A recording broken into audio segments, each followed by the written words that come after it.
Завтра, 22 мая, из Турции в Душанбе будут выведены граждане Таджикистана, которые застряли там из-за коронавируса. Мы уже несколько недель ведем переговоры с турецкой стороной о выводе наших граждан.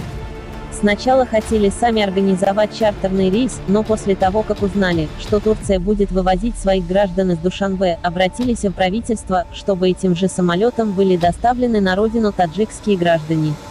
Они согласились, сообщили в посольстве.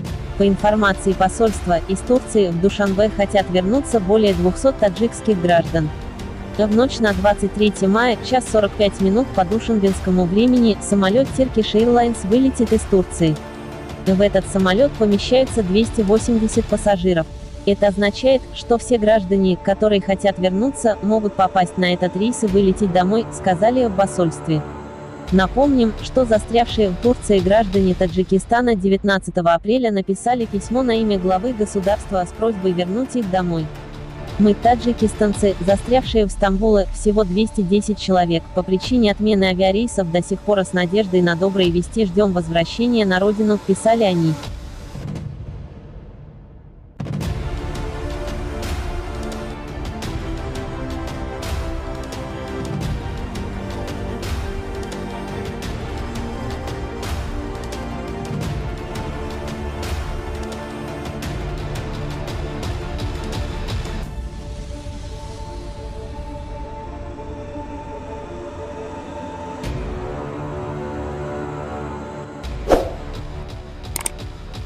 На этом все, друзья, подпишитесь на наш канал, не забудьте поставить лайк.